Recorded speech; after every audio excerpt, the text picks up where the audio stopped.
Hi guys, welcome back to our channel. இன்னைக்கு நம்ம இந்த ட்ராமாவோட தேர்ட் பார்ட்டை தான் பார்க்க போகிறோம். சரி வாங்க இப்போ நம்ம வீடியோக்குள்ளே போயிடலாம். லாஸ்ட் எபிசோடில் பார்த்தீங்கன்னா ஹீரோயின் வந்துட்டு தரமாக ரெண்டு பேரையும் சேர்ந்து ரிவெஞ்ச் எடுக்க ஸ்டார்ட் பண்ணியிருப்பாள். இப்போ இந்த எபிசோட ஸ்டார்டிங்லேயே பார்த்தா அவளை தான் வந்துட்டு போலீஸ் ஸ்டேஷனில் கூப்பிட்டு வச்சு விசாரிச்சுட்டு இருக்காங்க. ஏன்னா இவ தான் வந்துட்டு அன்றைக்கி நைட்டு போலீஸ்க்கு கால் பண்ணி இந்த மாதிரி ப்ராஸ்டியூஷன் நடக்குதுன்ற மாதிரி சொல்லி விட்டுருப்பாள். ஸோ அதை வந்து போலீஸ் ட்ராக் பண்ணி கண்டுபிடிச்சிட்டாங்க போல். இவ தான் அந்த மாதிரி கால் பண்ணி சொல்லியிருக்கான்னு சொல்லிட்டு ஸோ அதனால் எதுக்காகமா நீங்கள் அப்படி பண்ணீங்கன்ற மாதிரி கூப்பிட்டு விசாரிக்க இவளால் வந்துட்டு என்ன பண்ண முடியும். ஸோ உண்மையை சொல்லிடுறா. இல்லை சார், அங்கே இருந்தது என்னுடைய ஹஸ்பண்ட் தான். ஸோ அதனால தான் அங்கே இருந்த கோவத்தில் என்ன பண்ணணுன்றது தெரியாமல் நான் அப்படி கால் பண்ணி சொல்லிட்டேன்ற மாதிரி சொல்ல இவ சொல்கிறத வச்சு பார்க்கும்போதே அவள் எந்த அளவுக்கு கஷ்டப்பட்டிருப்பா. ஸோ அதனால ஏதோ ஒரு கோவத்தில் தான் அதை பண்ணிட்டா போலன்னு சொல்லிட்டு அந்த போலீஸாலையுமே அதை புரிஞ்சுக்க முடியுது. ஆக்சுவலாக நீங்கள் பண்ண தப்புக்கு உங்களுக்கு 20 நாள் ஜெயில் தண்டனை தான் கொடுத்துருக்கணும். ஆனால் நீங்கள் சொல்கிறத கேட்கும் போது எனக்குமே பாவமாக தான் இருக்குது. உங்கள் நிலைமையுமே என்னால் புரிஞ்சுக்க முடியுது. ஸோ அதனால அதுக்கான ஃபைனை மட்டும் கட்டிட்டு கிளம்புங்கன்ற மாதிரி சொல்லிட்டு அந்த போலீஸுமே புரிஞ்சுக்கிட்டு அனுப்பிடுற. இவளுக்குமே வந்துட்டு அது நிம்மதியாக இருக்குது. ஸோ ஃபைனை மட்டும் கட்டிட்டு அங்கேருந்து வந்துடுறா. அப்படியே கட் பண்ணி இன்னொரு பக்கம் பார்த்தா அந்த டைரக்டர் பொண்ணோட அசிஸ்டன்ட்னு சொல்லி ஒரு பொண்ணை காட்டியிருப்பாங்கல்ல, அந்த பொண்ணை தான் காமிக்கிறாங்க. இந்த பொண்ணோட பேரு பார்த்தா லூஷி. இவ வந்துட்டு அந்த டைரக்டருக்கு அசிஸ்டன்ட் கிடையாது போல. ஜங் இருக்கால ஹீரோயினோட ஹஸ்பண்ட், அவனுக்கு தான் இந்த பொண்ணு அசிஸ்டன்ட் போல. அவங்களுடைய கம்பெனில வேலை பார்க்குறா. ஸோ இப்போ அவன் நடந்து வந்துட்டு இருக்கும் போது தெரியாதனமா பொருள் எல்லாம் கீழே போட்டுற. அந்த டைம்ல ஹீரோயின் அந்த பக்கமா வந்திருப்பா போல. ஸோ அவ தான் ஹெல்ப் பண்றா. அது மட்டும் இல்லாம இப்போ ஹீரோயின் அந்த பொண்ணை பார்த்ததுமே உன்கிட்ட கொஞ்சம் பேசணும் லூஷி, வர முடியுமான்ற மாதிரி கேட்க வரேன் மேடம்ன்ற மாதிரி சொல்லிட்டு ரெண்டு பேருமே போய் உட்காந்து பேசும்போது ஹீரோயின் என்ன கேட்குறான்னா, எதுக்காக நீ எனக்கு அப்படி ஒரு மெசேஜ் அனுப்புனன்ற மாதிரி கேட்குறா. அதுக்கு எடுத்துமே இந்த பொண்ணு எப்படி மேடம் கண்டுபிடிச்சிங்கன்ற மாதிரி கேட்கும்போது அதுலேயே வந்துட்டு இவ மாட்டிக்கிட்டா. ஏன்னா ஹீரோயின் வந்துட்டு சும்மா போட்டு வாங்க தான் ட்ரை பண்ணியிருப்பா. ஆனால் இவ பார்த்தா இப்படி வாய் கொடுத்து மாட்டிக்கிட்டா. ஸோ ஹீரோயினுக்கு வந்துட்டு சிரிப்பாக வருது. நீ தான் அதை அனுப்பியிருப்பேன்றது எனக்கு தெரியும். ஸோ இருந்தாலும் ஒரு டவுட்டில் தான் கேட்டேன். ஆனால் இப்போ அதை நீயே ஒத்துக்கிட்டல. ஸோ கன்ஃபார்ம் ஆயிடுச்சுன்ற மாதிரி சொல்ல, இருந்தாலும் உங்களுக்கு எப்படி டவுட் வந்துச்சுன்ற மாதிரி கேட்டுட்டு இருக்கா. ஆக்சுவலாக ஹீரோயின் எப்படி கண்டுபிடிச்சிருப்பானா, அந்த பார்ட்டியில் அன்றைக்கி வந்துட்டு இவளுக்கு மெசேஜ் வந்திருக்கும்ல, அப்போ எல்லாருமே இருந்திருப்பாங்க. ஆனால் அந்த பார்ட்டியில் இவ மட்டும் தானே இருந்திருக்க மாட்டா. பாதிலேயே எனக்கு ஏதோ வேலை இருக்குன்ற மாதிரி கிளம்பி போயிருப்பாள்.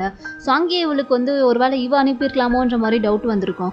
அதே மாதிரி அடுத்தது பார்த்தா இந்த மாதிரி பேரை வந்துட்டு மாற்றி மாற்றி கூட சேவ் பண்ணலான்னு சொல்லிட்டு லூஷி தானே வந்துட்டு ஃபர்ஸ்ட் டைமாக இவகிட்ட பேசியிருப்பா. அதை வச்சு தானே ஹீரோயின் வந்துட்டு கண்டுபிடிச்சிட்டு போய் ஜங்கோட ஃபோனை கூட செக் பண்ணியிருப்பா.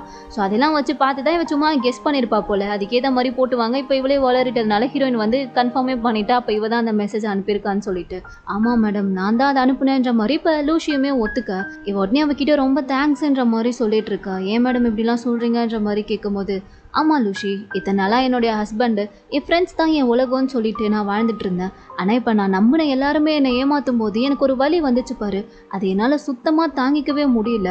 என்னை சுற்றி இருக்க எல்லாருமே என்னை ஏமாத்தின்றதப்போ நீ யாருன்னு கூட எனக்கு தெரியாது. நான் இதுக்கு முன்னாடி உன்னை ஒரு 2 தடவை தான் பார்த்துருப்பேன்னு நினைக்கிறேன்.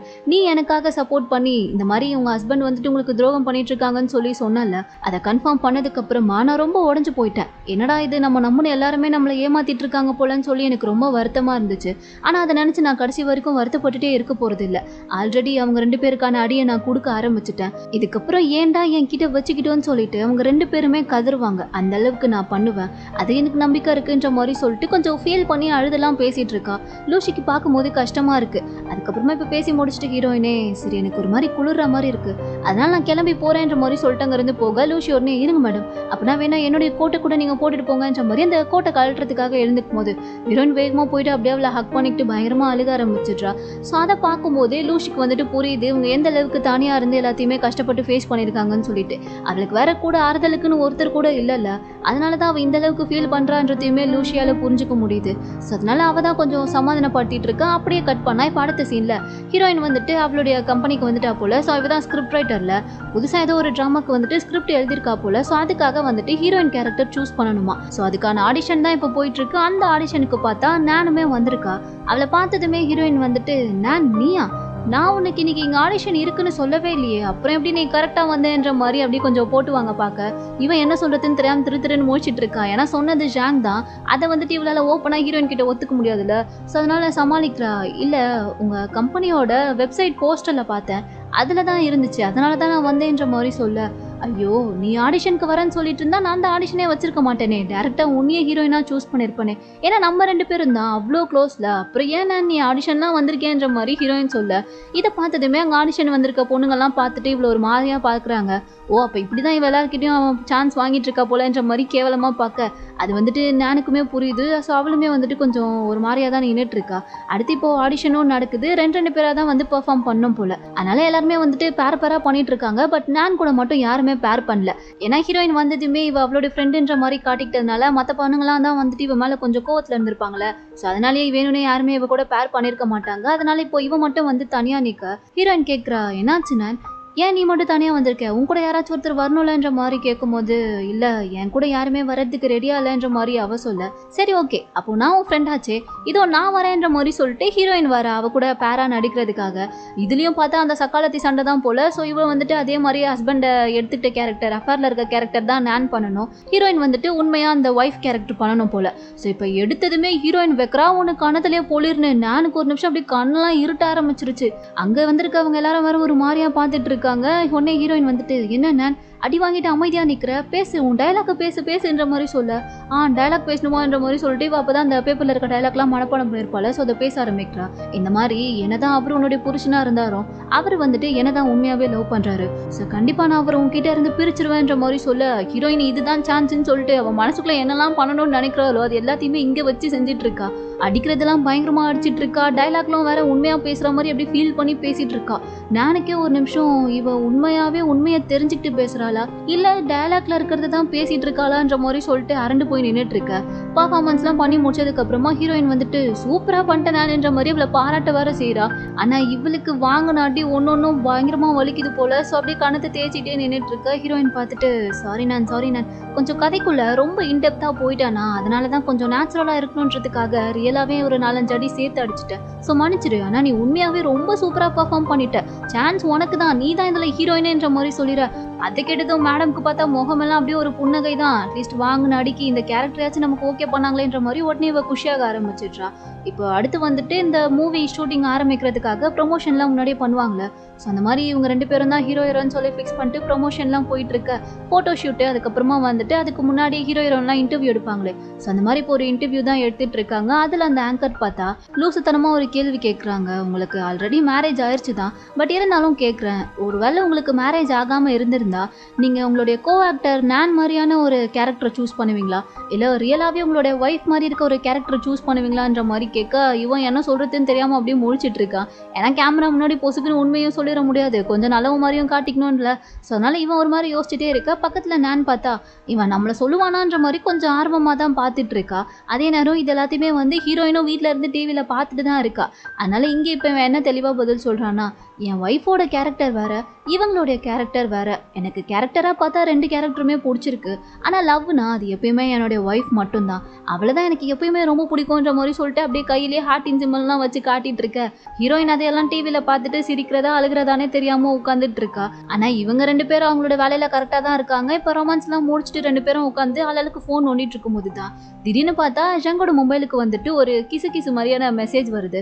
அதான் நம்ம ஊர்லலாம் போடுவாங்கல்ல, இந்த நடிகைக்கு அந்த நடிகருடன் காதலான்ற மாதிரி. ஸோ அதே மாதிரி இவங்க 2 பேரோட ஃபோட்டோ போட்டு, அதாவது அன்னைக்கு அந்த ஹோட்டலில் கூட மாட்டினதை ஹீரோயின் ஃபோட்டோ எடுத்திருப்பாள், அந்த ஃபோட்டோ தான் போட்டு வந்திருக்கு. ஆனால் ஃபேஸ்லாம் வந்து பிளராக இருக்கிறதுனால பெருசாக வந்துட்டு யாருக்குமே தெரியல. ஆனால் கமெண்ட்ல ஓரளவுக்கு வந்துட்டு மக்கள் எல்லாருமே கெஸ் பண்ண ஆரம்பிச்சிட்டாங்க. இதை பார்க்கும்போது ஆக்டர் ஜங் மாதிரி இருக்கு, ஆனால் கூட இருக்க அந்த பொண்ணு யாரா இருக்கும், யாருன்றதை எப்படி கண்டுபிடிக்கிறதுன்ற மாதிரி நிறைய கமெண்ட்ஸ் கீழே வந்துட்டு இருக்கு. அதை பார்த்ததுமே இவங்க 2 பேருக்கும் அள்ளு விடுது. என்னது இதெல்லாம், எப்படி இந்த ஃபோட்டோலாம் வந்துட்டு பப்ளிக் கிட்ட போச்சு, அதுவும் இல்லாமல் எல்லாருமே ஓரளவுக்கு கெஸ் பண்ண வேற ஸ்டார்ட் பண்ணிட்டாங்களே. இந்த விஷயம் மட்டும் வெளியே தெரிய வந்துச்சுன்னா நம்மளுடைய கரியரே போய்டுன்ற மாதிரி சொல்லிட்டு 2 பேரும் முழிச்சிட்டு இருக்க. அந்த டைம் தான் பார்த்தா ஜங்கோட மொபைலுக்கு தனியாகவே ஒரு மெசேஜ் வருது. இந்த மாதிரி உங்களை பற்றின நியூஸ் தானே வந்திருக்கு, அதில் இப்போ வேணா ஃபோட்டோ பிளர் பண்ணி வந்திருக்கலாம், ஆனால் என்கிட்ட அதோட HD ஃபோட்டோவே இருக்கு கண்ணான்ற மாதிரி சொல்ல, இவனுக்கு அந்த மெசேஜை பார்த்ததுமே இன்னும் கொஞ்சம் பதட்டம் தான் அதிகமாகுது. யாரு நீ, எதுக்கு இதெல்லாம் பண்ணிட்டு இருக்க, உன்னுடைய மோட்டிவ் என்ன, உனக்கு பணம் தான் வேணுமான்ற மாதிரி கேட்டு மெசேஜ் பண்ண. ஆமா எனக்கு பணம் தான் வேணும்ன்ற மாதிரி சொல்றாங்க. சரி எவ்வளவுதான் வேணும்ன்ற மாதிரி கேட்கும்போது 50 லட்சம்ன்ற மாதிரி சொல்ல, எது 50 லட்சமான்ற மாதிரி 2 பேருக்கும் ஷாக் ஆகுது. ஆனா இருந்தாலும் உன்கிட்ட அந்த உண்மையான போட்டோ எப்படி இருக்குன்றத நாங்க நம்ப முடியும்ன்ற மாதிரி கேட்க, இந்த அனுப்பி விடுறான் பாருன்ற மாதிரி சொல்லிட்டு அந்த போட்டோவையும் அனுப்பி விடுறாங்க. அதெல்லாமே பண்ணிட்டு இருக்கிறது யாரும் கிடையாது, ஹீரோயின் தான் பயங்கரமா வச்சு செய்யணும்னு முடிவு பண்ணிட்டா. ஸோ அவளால என்னெல்லாம் முடியுமோ அதெல்லாம் இஷ்டத்துக்கு பண்ணிட்டு இருக்கா போல. அதனால இப்போ இவ தான் வந்துட்டு பிளாக்மெயிலவே பண்ணிட்டு இருக்கா. இப்போ இந்த போட்டோவை பார்த்ததுக்குமே 2 பேருக்கும் என்ன பண்றதுன்னு தெரியல. யாருக்கிட்டயும் இப்போ போட்டோ மாட்டிச்சு. ஸோ வேற வழியே இல்லை, நம்ம பணத்தை கொடுத்து தான் அந்த ஃபோட்டோவை வாங்கி ஆகணுன்ற மாதிரி சொல்ல, எப்படி கொடுக்க முடியும், அவ்வளோ பணத்துக்கு நம்ம எங்கே போகிறதுன்ற மாதிரி ஜங் கேட்குறான். ஏன் உங்ககிட்ட பணம் இல்லையான்ற மாதிரி நான் கேட்கும்போது, என்கிட்ட தான் அவ்வளோ இல்லையே, நான் தான் பிஸ்னஸ் பண்ணுறேன்னு சொல்லிட்டு லாஸ் பண்ணிட்டான்ல. ஸோ இப்போதைக்கு என்கிட்ட 50 லட்சம்லாம் இல்லைன்ற மாதிரி சொன்னவன், உன்கிட்ட ஏதாச்சும் பணம் இருக்கான்ற மாதிரி கேட்குறான். என்னுடைய சம்பளம் எவ்வளோன்ற கொண்டு தான் உங்களுக்கு தெரியுமே, அப்புறம் எப்படி என்கிட்ட அவ்வளோ பணம்லாம் உங்களால் எதிர்பார்க்க முடியுன்ற மாதிரி இவளும் சொல்லிடுற. 2 பேருக்குமே என்ன பண்ணுறதுன்னு தெரியல. ஜங்குக்கு வர மண்டையை பிச்சுக்கிற மாதிரி இருக்குது. ஒரு பக்கம் இந்த விஷயம் வெளியே போச்சுன்னா என்ன ஆகுன்றது, இன்னொரு பக்கம் இந்த விஷயம் ஹீரோயினுக்கு தெரிய வந்தால் என்ன ஆகுன்ற மாதிரி வேற அவன் பயந்துட்டு இருக்கான். ஏன்னா இவனுக்கு இன்னும் தெரியாதுல, ஹீரோயினுக்கு ஆல்ரெடி இந்த விஷயம் தெரிஞ்சிச்சுன்னு சொல்லிட்டு. ஸோ இவன் அப்படி ஒரு மாதிரி பயத்துலேயே உட்காந்துட்டு இருக்கா. அப்போ தான் நான் சொல்கிறா, உங்ககிட்ட பணம் இல்லாமல் இருக்கலாம், ஆனால் உங்கள் ஒய்ஃப் கிட்ட இருக்குல்ல, அவளுடைய பணமும் உங்கள் பணம் மாதிரி தானே, ஸோ நீங்கள் அவகிட்ட கேட்டு பாருங்கன்ற மாதிரி சொல்ல, அவகிட்ட நான் என்ன சொல்லி எப்படி கேட்க முடியுன்ற மாதிரி அவன் தயங்குறான். பட் நான் வந்துட்டு நீங்கள் கேட்டு பாருங்க, அவளுக்கு தான் உங்கள் மேலே ஏகப்பட்ட காதல் இருக்கே, ஸோ நீங்கள் கேட்டிங்கன்னா சொத்து மொத்தத்தையும் கூட உங்கள் பேரில் எழுதி கொடுப்பா, அதனால போய் கேளுங்கன்ற மாதிரி சொல்ல, சரி ஓகே நான் கேட்டு பார்க்குறேன்ற மாதிரி சொல்லிட்டு இவனும் அங்கேருந்து கிளம்பிடுறான். ஏன்னா ஹீரோயின் வந்துட்டு மிரட்டும் போதே, உங்களுக்கு 24 hours தான் டைமு, அதுக்குள்ளே நான் சொல்கிற பணத்தை நீங்கள் ரெடி பண்ணி எனக்கு கொடுத்தாகணும், இல்லைனா இந்த ஃபோட்டோவை வந்துட்டு நான் பப்ளிக்காக மீடியா முன்னாடியே போய் கொடுத்துருவேன்ற மாதிரி மிரட்டி இருந்திருப்பா. அதனால தான் 24 மணி நேரத்துக்குள்ளே பணத்தை ரெடி பண்ணணும்னு சொல்லிட்டு இவன் ஹீரோயின் கிட்டே கேட்டுடலான்ற மாதிரி வந்திருக்கான். இப்போ வீட்டுக்கு வந்துட்டு 2 பேரும் ஒன்றா உட்காந்து டின்னர் சாப்பிட்டுட்டு இருக்கும்போது கூட ஹீரோயின் பார்த்தா அவனுக்கே தெரியாமல் கீழே ஃபோனை வச்சுக்கிட்டு, உங்களுக்கு கொடுத்த 24 ஹவர்ஸில் இன்னும் 16 மணி நேரம் தான் பாக்கி இருக்குன்ற மாதிரி மெசேஜ் அனுப்ப, அந்த மெசேஜ் இங்கே அவன் பார்த்ததுமே இவனுக்கு ஃபோனில் முகமே மாறுது. அது எல்லாத்தையுமே ஹீரோயின் கண் எதிரிலே உட்காந்து நோட் பண்ணிட்டு தான் இருக்கா. ஆனால் அது எதுவுமே தெரியாமல் ஜங் பார்த்தா, ஹனி உன்கிட்ட கொஞ்சம் நான் பேசணுமே, ஒரு விஷயம் உன்கிட்ட கேட்கணுன்ற மாதிரி சொல்கிறான். ஹீரோயினும் எதுவுமே தெரியாத மாதிரி, சொல்லுங்க என்ன விஷயம்ன்ற மாதிரி கேட்க, இல்லைம்மா எனக்கு கொஞ்சம் செலவுக்கு பணம் தேவைப்படுதுன்ற மாதிரி கேட்குறான். எவ்வளோ வேணுமோ கேளுங்க நான் கொடுக்குறேன், என்ன ஒரு 2000 rupees தேவைப்படுமான்ற மாதிரி கேட்க, எது 2000ன்ற மாதிரி இவன் அப்படியே பார்க்குறான். என்ன பத்தாதா, சரி ஓகே மேலே ஒரு 500 ரூபாவா சேர்த்து 2500 தரேன், ஓகே தானேன்ற மாதிரி கேட்க, இல்லைம்மா பத்தாதுன்ற மாதிரி சொல்கிறான். அப்போ உங்களுக்கு எவ்வளோ தாங்க வேணுன்ற மாதிரி கேட்க, ஒரு 5ன்ற மாதிரி ஆரம்பிக்கும் போதே, என்ன 5000மா அவ்வளோதானே கொடுத்துட்டா போச்சுன்ற மாதிரி சொல்ல, இல்லை 5000 இல்லைம்மா ஒரு 50 லட்சம்ன்ற மாதிரி சொல்ல, அதுக்கு எடுத்து ஹீரோயினே வாய பழக்கிறா. எது 50 லட்சமா, அவ்வளோ பணம் இப்போ உங்களுக்கு எதுக்குன்ற மாதிரி கேட்கும்போது, இல்லை மிஸ்டர் வு வந்துட்டு ஒரு பிஸ்னஸ் ஐடியா சொன்னார், அதை கேட்கும் போதே எனக்கும் அது ஒர்க் அவுட் ஆகும்னு தோணுச்சு, ஸோ நான் இன்வெஸ்ட் பண்ணுறதுக்கு எனக்கு ஒரு 50 lakhs தேவைப்படுது, ஸோ இப்போ நீ கொடுத்தீங்கன்னா கொஞ்சம் எனக்கு ஹெல்ப்ஃபுல்லாக இருக்கும், நான் அந்த பணத்தை வச்சு சம்பாரிச்சதுக்கப்புறமா திரும்ப எல்லாத்தையுமே உனக்கு கொடுத்துருவேன்ற மாதிரி சொல்ல, ஹீரோயின் ரொம்ப பெருந்தன்மையாக இருக்க மாதிரி, இதில் என்னங்க இருக்குது, ஏன் பணம் எல்லாமே உங்களுடைய பணம் மாதிரி தான், நான் சம்பாதிக்கிறதே நம்ம 2 பேர்த்துக்காக தானே, இதெல்லாம் நீங்கள் என்கிட்ட கேட்கணுமா, குடுடின்னு சொன்னால் நானே கொடுத்துட மாட்டேன்னா, நாளைக்கே நான் உங்களுக்கு அனுப்பிடுறேன் கவலைப்படாதீங்கன்ற மாதிரி சொல்லிடுறா. அது கேட்டதுக்கப்புறம் தான் இவனுக்கு நிம்மதியாகவே இருக்குது. ஸோ ஒரு வழியாக வந்துட்டு எப்படியோ ஹீரோயின் கிட்ட பேசி அவன் பணத்தையுமே ரெடி பண்ணிட்டான். சரி இப்போ அடுத்த நாள் இவனும் நானும் பேசிகிட்டு இருக்கும்போது கரெக்டாக இவனுக்கு வந்துட்டு மெசேஜ் வருது, ஹீரோயின் வந்துட்டு பணத்தை பேங்க்கில் தான் ட்ரான்ஸ்ஃபர் பண்ணியிருக்கா போல், ஸோ உங்களுடைய அக்கௌண்ட்டில் கிரெடிட் ஆயிடுச்சுன்ற மாதிரி வர, இவனுக்கு அதை பார்த்ததுக்கப்புறம் இப்போ பணம் கிடச்சிருச்சு, ஆனால் இந்த பணத்தை நம்ம உடனே அனுப்பிடலாமான்ற மாதிரி கேட்கும்போது நான் என்ன சொல்கிறானா, இல்லை வேண்டாம், மொத்த பணத்தையும் அனுப்பிட்டு அவன் அப்புறம் ஃபோட்டோ தராமல் ஏமாத்திட்டா என்ன பண்ணுறது, ஸோ ஃபஸ்ட்டு ஒரு 50,000 மட்டும் அனுப்புங்க, அதை அனுப்புனதுக்கப்புறமா ஃபோட்டோஸ் எல்லாமே நான் நேரில் பார்த்தா தான் மற்ற பணத்தையும் கொடுப்பேன்ற மாதிரி அவன் கிட்ட சொல்லுங்க. ஸோ அவன் ஃபோட்டோஸை கொடுக்க வரும்போது நம்ம இதை வந்து போலீஸ்கிட்ட சொல்லி அவனை போலீஸில் பிடிச்சி கொடுத்துடலாம். இந்த மாதிரி அடுத்தவங்களை ஏமாற்றி பணம் பறிச்சா அதுக்கு வந்துட்டு 10 வருஷம் தண்டனையா, நான் நேற்று தான் இன்டர்நெட்டில் படித்தேன். ஸோ அவனை போலீஸில் பிடிச்சி கொடுத்துட்டா அவன் 10 வருஷம் ஜெயிலில் இருப்பான். அதுக்கப்புறம் அந்த வாங்கின 50,000 ரூபாய் பணத்தையும் நம்மளே வச்சுக்கலாம், உன் ஒய்ஃப் கிட்ட இருந்து வாங்கின 50 லட்சம் பணத்தையும் நம்மளே வச்சுக்கலான்ற மாதிரி இவ பக்கமான ஒரு பிளானை சொல்ல, இதுக்கு எடுத்துமே ஜங் அப்படியே பார்க்குறான், பரவாயில்லையே உனக்குள்ளே இவ்வளோ டேலண்டான்ற மாதிரி சொல்லிட்டு இதே மாதிரி இவனும் வந்துட்டு 50,000 மட்டும் அனுப்பலான்னு சொல்லி போகும்போது கரெக்டாக அந்த டைமில் பார்த்தா ஒரு மெசேஜ் வருது, எனக்கு பணம் வந்துட்டு பேங்க் அக்கௌண்ட்லலாம் ட்ரான்ஸ்ஃபர் பண்ண வேணாம், நான் சொல்கிற இடத்துக்கு மொத்த பணத்தையும் கேஷாக எடுத்துகிட்டு வந்து கொடுத்துட்டு போங்கன்ற மாதிரி வந்துடு. அதை பார்த்தது இப்போ இவங்க 2 பேருக்கும் என்ன பண்ணுறதுன்னு தெரியல, என்னடா போட்ட பிளான் எல்லாமே சொதப்புதேன்ற மாதிரி பார்த்துட்டு இருக்காங்க. இருந்தாலும் வேறு வழி இல்லை, இன்னும் 2 hours தான் இருக்குது அந்த 24 hours டைம் முடியறதுக்கு. அது மட்டும் இல்லாமல் ஹீரோயின் வந்துட்டு எந்த இடத்துல வந்து பணம் வைக்கணுன்ற மாதிரி எல்லா டீட்டெயில்ஸுமே அனுப்பியிருப்பா போல் ஃபோனில்.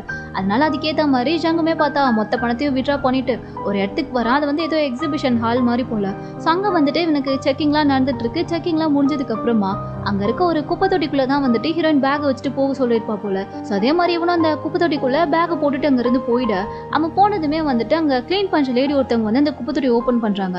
அவங்க ஓபன் பண்ண அடுத்த செகண்டே ஜங் அங்க இருந்து வந்துட்டான். நீதான் அப்ப என்ன பிளாக்மெயில் பண்ணி பணம் வாங்கிட்டு இருக்கியா, உனக்கு கேவலமா இல்ல, பணத்தை கொடுன்ற மாதிரி சொல்ல அவங்களுக்கு ஒண்ணுமே புரியல. ஐயோ யார் நீ, நானே இங்க குப்பை அள்ளுறதுக்காக வந்திருக்கேன், குப்பை உள்ள ஏதாச்சும் இருக்கான்னு பாக்குறதுக்கு தான் வந்தேன்ற மாதிரி சொல்லிட்டு இருக்க. எது குப்பை உள்ளயா அப்படிலாம் சொல்லி என்ன ஏமாத்த பாக்குறியா, இதோ இந்த பேக் ஃபுல்லா பணம் தான் இருக்கு, வேணா பாருன்ற மாதிரி சொல்லிட்டு அதை ஓபன் பண்ணி பாக்குறான்.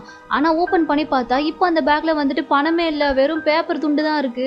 இதை பார்த்ததும் இவனுக்கே ஒன்றும் புரியல. என்னடா இது, பணம் எல்லாமே வெறும் பேப்பரா இருக்கு, எப்படி மாறச்சு, எங்க மாறச்சுன்ற மாதிரி அவன் இங்க யோசிச்சுட்டு இருக்க. அப்பதான் இன்னொரு பக்கம் காமிக்கிறாங்க. ஆக்சுவலா இவனுக்கு வந்துட்டு உள்ள வரும்போது ஒரு செக்கிங் நடந்திருக்கும்ல, அங்க அந்த செக்கிங் ஆஃபீஸர்ல ஒருத்தராவே ஹீரோயின் அங்க உட்காந்துட்டு இருந்திருப்பா. ஸோ அந்த பேக்கையும் சேர்த்து செக் பண்ணும்போது அவ தான் பார்த்தா அந்த 2 பேக்கையுமே வந்துட்டு மாத்தி விட்டுருப்பா. ஏன்னா இவ வந்துட்டு ஆல்ரெடி ஒரு பேக்ல வெறும் பேப்பரை மட்டும் அடுக்கி எடுத்துட்டு வந்திருப்பா போல. ஸோ 2 பேக்கையும் அங்கேயே மாத்திட்டு ஹீரோயின் பார்த்தா ரொம்ப அசால்ட்டா அந்த பணப்பையை எடுத்துட்டு வந்துட்டா. இப்போ வெளியே வந்ததுமே அப்படியே கெட்டப்லாம் டோட்டலா சேஞ்ச் பண்ணிட்டு இவ கார் பார்க்கிங்க்கு வந்துடுற. பார்க்கிங்ல காருக்குள்ள ஆல்ரெடி வந்துட்டு லீஷியுமே உட்காந்துட்டு இருக்கா. ஸோ 2 பேரும் திட்டம் போட்டு தான் இதை பண்ணியிருக்காங்க போல. அப்பதான் இன்னொரு விஷயத்தையுமே காமிக்கிறாங்க. அதாவது நான் வந்துட்டு ஜங் கிட்ட ஒரு பிளானை சொல்லியிருப்பாள், இந்த மாதிரி ஃபர்ஸ்ட் 50,000 மட்டும் அனுப்பு, அதுக்கப்புறமா அவனை போலீஸ்ல பிடிச்சி கொடுத்துட்டு நம்ம வந்துட்டு மீதி பணத்தை ஆட்டையை போட்டுடலான்ற மாதிரி. அது எல்லாத்தையுமே அவங்க வந்துட்டு இவனோட ஆஃபீஸ்ல தான் உட்காந்து பேசிட்டு இருப்பாங்க. அங்கதானே லூஷியுமே வேலை செய்யறா. ஸோ அவன் வந்துட்டு எதர்ச்சியா இதை ஒட்டு கேட்டிருப்பா போல. அதனால உடனே இந்த விஷயத்த ஹீரோயின் கிட்ட சொல்லி அவளை உஷாரா இருக்க சொன்னதுனால தான் ஹீரோயின் வந்துட்டு மொத்த பிளானையும் மாத்தி இப்படி ஒரு பிளானை போட்டிருப்பா போல. ஸோ இப்போ அதுக்கேற்ற மாதிரி அவ பிளானையும் பக்காவா எக்ஸிக்யூட் பண்ணி பணத்தை ஆட்டியை போட்டுட்டால. அதனால பார்க்கும் போதே ஹீரோயினுக்கு வந்துட்டு அப்படியே உள்ளுக்குள்ள ரொம்ப ஹாப்பியா இருக்கு. அப்பதான் லூஷி கேக்குறா, மேடம் எதுக்காக இப்படி வந்துட்டு நீங்க அவங்க கிட்ட பிளாக்மெயில் பண்ணி பணத்தை வாங்கியிருக்கீங்க, எப்படி பார்த்தாலும் இது உங்க பணம் தானே, அப்புறம் என்னன்ற மாதிரி கேட்க. இல்ல, இதுக்கு முன்னாடி அது எங்க 2 பேரோட பணமா இருந்துச்சு, ஆனா இப்போ இது என்னுடைய பணம், இதை பத்தி அவனால வெளியவும் சொல்ல முடியாதுல்ல. ஸோ இப்போ இதை எனக்கு மட்டும்தான், அதனாலதான் இதை இப்படி ஒரு பிளான் பண்ணி வாங்கினேன்ற மாதிரி சொல்ல, பயங்கரமான ஆளுதான் மேடம் நீங்கன்ற மாதிரி லூஷியா ஆச்சரியமா பார்த்துட்டு இருக்கு. ஆனா ஹீரோயின் வந்துட்டு இன்னும் அவளுடைய பிளான் முடியலன்ற மாதிரி சொல்லிட்டு யாருக்கோ கால் பண்ணி, நான் உங்களுக்கு அனுப்பின போட்டோஸ் எல்லாத்தையுமே நீங்க வந்துட்டு பப்ளிக்கா ரிலீஸ் பண்ணிருங்க, அதோட இப்போ நீங்க ரிலீஸ் பண்ண போற இந்த விஷயம் தான் எல்லா இடத்துலயும் ட்ரெண்டிங் ஹாட் டாபிக்காவும் இருக்கணும், அந்த மாதிரி பார்த்து பண்ணி விடுங்கன்ற மாதிரி வேற சொல்லிட்டா. ஏன்னா அது வேற எந்த போட்டோவும் கிடையாது. 2 பேரும் வந்துட்டு அன்னைக்கு ஹோட்டல் வாசல்ல போலீஸ் அரெஸ்ட் பண்ணி கூட்டிட்டு போனதை போட்டோ எடுத்திருப்பாங்க, அதைத்தான் போல. சோ இப்போ இந்த விஷயம் தான் தீயா பரவிட்டு இருக்கு. இது தெரிஞ்சதுனால ஆளாளுக்கு எல்லாரும் ஒரு மாதிரி பேச ஆரம்பிச்சுட்டாங்க. அப்பதான் இங்க வந்துட்டு ஜங்கோட ஆபீஸ்ல காமிக்கிறாங்க. அந்த டைரக்டர் பொண்ணு வந்துட்டு எப்படி இந்த விஷயத்த சமாளிக்கிறதுன்னு தெரியாம தவிச்சிட்டு இருக்கா. ஏன்னா இவங்க 2 பேரும் வேற இப்போ ஒரு டிராமா நடிக்கிறதா இருந்துச்சுல, அந்த டிராமாவோட ப்ரொடியூசர் வேற கால் பண்ணி, என்னது இது, டிராமா ஷூட்டிங் ஆரம்பிக்கிற டைம்ல தான் இப்படியெல்லாம் நீங்க பண்ணுவீங்களா, இந்த விஷயம் பப்ளிக் மனசுல போய் பதிஞ்சுதுன்னா அப்புறம் எப்படி இவங்கள வச்சு எடுக்கிற டிராமா நல்லா போய் இருக்கும், அதனால கண்டிப்பா வாய்ப்பே கிடையாது, ஒன்னு இந்த இஷ்யூவை எப்படியாச்சும் சீக்கிரமா சால்வ் பண்ண பாருங்க, இல்லைன்னா நான் டிராமாக்கு ப்ரொடியூஸ் பண்ண மொத்த பணத்தையும் நீங்க திருப்பி கொடுக்க வேண்டியதா இருக்கும், அதுவும் இல்லைன்னா நான் கோர்ட்ல தான் கேஸ் போடுவேன் பாத்துக்கோங்கன்ற மாதிரி சொல்லிட்டு காலை கட் பண்ணிடுற. இந்த டைரக்டர் பொண்ணுக்கு இங்க என்ன பண்றதுனே தெரியல. அவ தலையை பிச்சுட்டு உட்காந்துட்டு இருக்கா. அதோட இவ வந்துட்டு டைரக்டர் மட்டும் கிடையாது, ஜங்குக்கு மேனேஜரும் கூட போல. ஸோ இப்போ ஜங்கையும் நானையும் கூப்பிட்டு வச்சு, உங்க 2 பேருக்கும் கொஞ்சம் கூட அறிவே இல்லையா, இந்த மாதிரி டைம்ல இப்படிலாம் போய் மாட்டிப்பீங்க, ஏன் இப்படிலாம் பண்ணிட்டு இருக்கீங்கன்ற மாதிரி கேட்டுட்டு இருக்கா. ஆனா இவங்க 2 பேரும் இதை நாங்களே எதிர்பார்க்கல, இப்படிலாம் நடக்கும்ன்றது எங்களுக்குமே தெரியாதுன்ற மாதிரி சொல்லிட்டு இருக்க. என்ன பண்ணி என்ன பிரயோஜனம், இப்போ அடுத்து என்ன பண்றது, ஆல்ரெடி ப்ரொடியூசர் வேற கால் பண்ணி ஒரு பக்கம் திட்டிட்டு இருக்காரு, இன்னொரு பக்கம் மக்கள் எல்லாருமே உங்க மேல கொலை வரியில இருக்காங்க, ஹீரோயினுக்கு துரோகம் பண்ணிட்ட மாதிரிலாம் 2 பேருமே உங்களை போர்ட்ரே பண்ணுவாங்க, என்ன பண்ண போறீங்கன்ற மாதிரி கேட்டுட்டு இருக்க. இப்படி இவங்க பேசிட்டு இருக்க எல்லாத்தையுமே வந்துட்டு பக்கத்துல இருந்து லூஷியும் கேட்டுட்டு தான் இருக்கா. ஏன்னா அவங்க ஒர்க் பண்றதுனால அங்கதான் உட்காந்துட்டு இருக்கா. அது மட்டும் இல்லாம அவளுடைய போன்ல இருந்து ஹீரோயினுக்கு கால் பண்ணி அங்க போட்டு வச்சிருக்கா போல ஸ்பீக்கர்லயும். ஸோ அதனால இவங்க பேசுற எல்லாத்தையுமே வந்துட்டு ஹீரோயினும் வீட்டுல இருந்தே கேட்டுட்டு தான் இருக்கா. அதுவும் இல்லாம ரொம்ப ஹாப்பியா ஒயின் குடிச்சிட்டு அவங்க ஒரு மாதிரி பதட்டமாவே இருக்கிறத இவ வைப்ல நல்லா என்ஜாய் பண்ணி கேட்டுட்டு இருக்கா. ஆனா இப்போ இங்க ஜங்கோட ஆஃபீஸ்ல வந்துட்டு லூஷி உட்காந்துட்டு இருப்பாள். ஸோ அந்த டேரக்டர் போன என்ன நினைச்சான்னு தெரியல, லூஷி நீ கொஞ்ச நேரம் வெளியே போ, அது மட்டும் இல்லாமல் வெளியே போயிட்டு எவ்வளோ கம்பெனிஸ்க்கு கால் பண்ண முடியுமோ அந்த அளவுக்கு கம்பெனிஸ்க்கு கால் பண்ணி சீக்கிரமா இவங்களை பற்றினா வந்திருக்க எல்லா போஸ்ட்டையுமே இன்டர்நெட்ல இருந்து டெலீட் பண்ண சொல்லு, அதுக்காக நாங்கள் எவ்வளோ பணம் வேணாலும் கொடுக்க ரெடியாக இருக்கும்னு கூட சொல்லு, ஸோ முடிஞ்ச அளவுக்கு நிறைய கம்பெனிஸ் கிட்ட பேசி பாருன்ற மாதிரி சொல்லிட்டு அவளை வேலையை கொடுத்து வெளியே அனுப்பி விட்டுற. லூஷியுமே வந்துட்டு வேற வழி இல்லாமல் சரின்ற மாதிரி சொல்லிட்டு அங்கேருந்து போயிடுறா. அவள் போனதுக்கு அப்புறமா இந்த டேரக்டர் பொண்ணு வந்துட்டு ஜங் கிட்ட நீ சீக்கிரமா ஹீரோயினுக்கு கால் பண்ணி அவகிட்ட பேசுன்ற மாதிரி சொல்லும்போது, இல்லை நான் அவகிட்ட அப்புறமா பேசிக்கிறேன், முதல்ல இந்த ட்ரெண்டிங் டாபிக்ல இருந்து இந்த விஷயம் மூவ் ஆகணும், அதுதான் எனக்கு இப்போ முக்கியன்ற மாதிரி சொல்லும்போது, ஐயோ உனக்கு புரியலையா, இப்போ இந்த விஷயத்துல இருந்து உன்னை காப்பாற்றணும்னா அது உன் ஒய்ஃபால மட்டும்தான் முடியும். ஏன்னா அவன் மட்டும் ஒரு ப்ரெஸ் கான்ஃபரன்ஸ் ஏற்பாடு பண்ணி அங்கே இந்த மாதிரி நாங்கள் டீம் எல்லாருமே தான் இருந்தோம், ஸ்கிரிப்ட் ரைட்டிங்காக நாங்கள் போயிருந்தோம், அந்த இடத்துல தான் யாரோ இந்த மாதிரி ஃபோட்டோ எடுத்து தப்பாக பப்ளிஷ் பண்ணிட்டாங்க. ஸோ யாரும் இதை நம்ப வேணான்ற மாதிரி ப்ரெஸ் முன்னாடி சொல்லிட்டா. அந்த விஷயம் வெளியே தெரிஞ்சதுக்கு அப்புறமா மக்கள் எல்லாருமே வந்துட்டு ஓரளவுக்கு நம்ப ஆரம்பிச்சிருவாங்க. ஸோ மீதி நமக்கு அகேன்ஸ்டாக வேலை பார்க்குறவங்கள கூட நம்ம ஈஸியாக சமாளிச்சிடலாம், யாரும் பெருசாக நம்ப மாட்டாங்க. அதனால இந்த விஷயத்தில் இப்போ நமக்கு ஹெல்ப் பண்ணக்கூடிய ஒரே ஆள் அவன் மட்டும்தான்ற மாதிரி சொல்ல ஜங்குக்கும் வந்துட்டு ஆமா இல்லை கரெக்டு தான், இந்த ஐடியா நல்லா இருக்கேன்ற மாதிரி தோணுது. ஆனால் நான் மட்டும் நீங்கள் என்ன லூஸா, அவள் எப்படி நமக்கு ஹெல்ப் பண்ணுவா, வெறும் நம்ம அங்கே ஸ்கிரிப்ட் படிக்க மட்டும்தான் போகணும்னு சொன்னால் முதல்ல அவள் நம்புவாளா, ஏன் கிட்ட சொல்லாமல் எப்போ போனீங்க, எனக்கு தெரியாமல் இதெல்லாம் எப்படி நடந்துச்சுன்னு சொல்லிட்டு அவள் கேள்வி கேட்க ஆரம்பிச்சிட மாட்டாளா, அவள் என்ன அந்தளவுக்கு முட்டாளான்ற மாதிரி கேட்கும்போது பின்ன அவள் முட்டாள் தான். அவன் முட்டாளா இல்லாம இருந்திருந்தா இத்தனை வருஷம் நம்ம அவளை ஏமாத்திட்டு இருக்கோன்றது கூட தெரியாம நம்ம கிட்டலாம் அவளால நல்லா பழகிட முடியுமான்ற மாதிரி இந்த டைரக்டர் பொண்ணு சொல்றா. அப்பதான் தெரியுது ஆக்சுவலா இவங்க 2 பேரும் அஃபேர்ல இருக்காங்கன்ற விஷயம் இந்த பொண்ணுக்குமே தெரியும் போல. ஸோ தெரிஞ்சுக்கிட்டு தான் எல்லாரும் ஹீரோயின் கூடவே இருந்து அவளை நம்புற மாதிரியே ஏமாத்தி ஏமாத்தி அவளை இத்தனை நாளா நம்ப வச்சிட்டு இருந்திருக்காங்க. ஆனா இப்போதான் ஹீரோயினுக்கு எல்லா விஷயமும் தெரிஞ்சு அவ முழிச்சுக்கிட்டால. ஸோ இதுக்கப்புறம் அவ ஏமாற போறது கிடையாதுன்றது இவங்க யாருக்கும் தெரியல. அதனால இப்போதைக்கு நமக்கு ஹெல்ப் பண்ண வேண்டியது அவ மட்டும்தான். ஸோ அவகிட்ட பேசி நம்ம எப்படியாச்சும் அவளை நம்ப வச்சுட்டா இந்த ப்ராப்ளமை நம்ம ஈஸியாக சால்வ் பண்ணிடலான்ற மாதிரி இப்போ மறுபடியும் இவங்க எல்லாருமே சேர்ந்து கூட்டுக்காலவனைங்க திட்டம் போட ஆரம்பிச்சிடறேன். இதோட இந்த ட்ராமாவோட 3rd பார்ட் இங்கே முடியுது. இதுக்கப்புறம் அடுத்து இன்னும் என்னெல்லாம் நடக்க போகுதுன்றது நம்ம நெக்ஸ்ட் பார்ட்டில் பார்த்துடலாம். இந்த வீடியோ உங்களுக்கு பிடிச்சிருந்தா லைக் பண்ணுங்கள், மறக்காமல் நம்ம சேனலுக்கு சப்ஸ்கிரைப் பண்ணுங்கள்.